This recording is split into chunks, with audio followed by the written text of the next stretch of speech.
नमस्कार दर्शक बंधु, आज मु आपण मानक पई गोटे कविता उपस्थापना करने को जाऊँगी। कविताटीर शीर्षक हेउची स्वप्न। कविताटीर लेखिका हेउचंदी श्रीमती प्रतिमा मिश्र। एबे चलंतु दर्शक बंधु लेखिका प्रतिमा मिश्र द्वारा लिखित एही अति सुंदर और मनछुआ कविताटी को पठन करिबा। स्वप्न। मध्यरात्रि झिलिमिली तारकारे पूरी अछि आकाशर छाती। विधुरित चंद्रिकार म्लान भरा हस थिरी थिरी पवन रे नदी तटे दोहलुची काशतंडी गछ। दूर रे रहिछि पुणी सूर्योदय देश अंका बंका रास्ता। एक पटे गंधहीन रक्तिम पलासर मतुआल हस, आरो पटे रात्रिर जामिनीर सुगंधित बास। थरे थरे शुभुअछि रात्रिर प्रहरीर विकट चित्कार।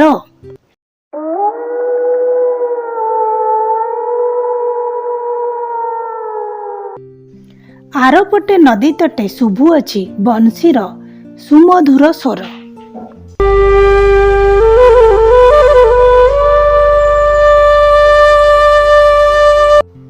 टप टप पड़ुअछि आकाशरू शिशिरर धारा।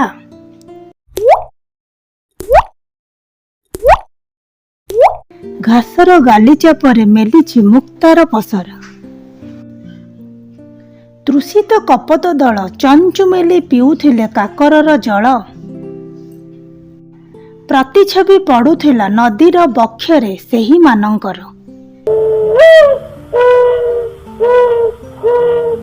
स्वप्नरे जाउथिली सेही पथ देई निस्तब्ध प्रकृतिर शोभा को अनाई।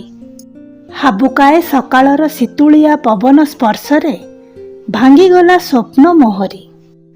वास्तव जीवन रे स्वप्न अटे एक मरीचिका परी। स्वप्न तुमे हुओ पछे मरीचिका परी, नीति नीति आस तुमे निद्रारे मोहरी। दर्शक बंधु, यह थिला स्वप्न कविता।